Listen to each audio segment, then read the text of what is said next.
Hey there everyone, and how's it going? Amzro here, back with a short update video about what I've been working on lately and why I'm officially making the move from Discord to Stoat as my primary communication platform and chat application. Discord, as many of you know, has been fraught with a plethora of different issues over the past several years, with their contentious privacy policy, paywall of basic features, reliance on automated systems that do not work half the time, among other things. Now with the company gunning for an IPO again, they have in recent months doubled down on their nightmarish ID verification agenda that had disastrous consequences the first time around. I've been trying to leave Discord for the better part of the decade after falling out of love with the platform at the tail end of 2019 and throughout the early stages of the pandemic. That was around the time that I was looking to remove myself from the Google ecosystem and other centralized proprietary services due to poor recovery methods and predatory practices. I had been following FOSS projects such as Matrix either in diaspora on and off over the years, but never saw the importance until around the mid-2010s when I started to dig deeper into how platforms are structured, how they handle your data, what the companies behind those platforms want, how the user experience is essentially held hostage, and the like. After that, I made it my goal to avoid or move away from platforms such as YouTube, Reddit, Discord, Tumblr, Pinterest, Google+, Facebook, Instagram, Twitter, Snapchat, and a plethora of others that were propagating the same issues of gradual enshittification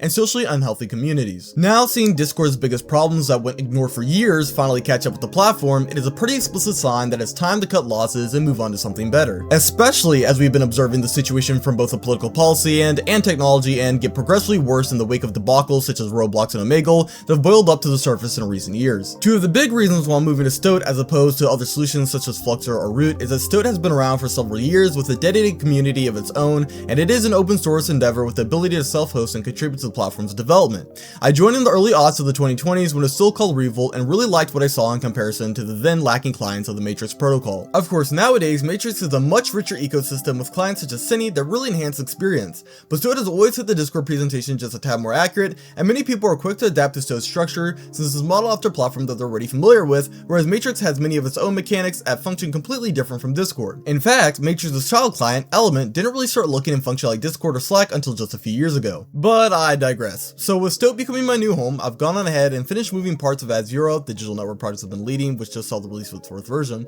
to Stoat, a process that started 4 years ago that I was never able to finish due to other commitments such as finishing my undergrad education and developing the Twin Exhibitions project. Now, instead of Matrix being the fallback platform for communications, Stoat has taken a spot as a central application. While Stoat is not perfect and is admittedly having a bit of a rough patch as it treks onward with this rebranding operation, it has plenty to offer in the realm of customization, community sourced input, and FOSS praxis. I have so far built one brand new community on it and ported in the connection hub of my Azure wheel core for Matrix with relative ease. Documentation is not exactly the most comprehensive nor detailed at this time, but this will naturally change as time goes on and more people begin to adopt the platform. I might even be contributing to that part myself. Anyways, thanks for watching, and I hope to see you all over on Stoat someday.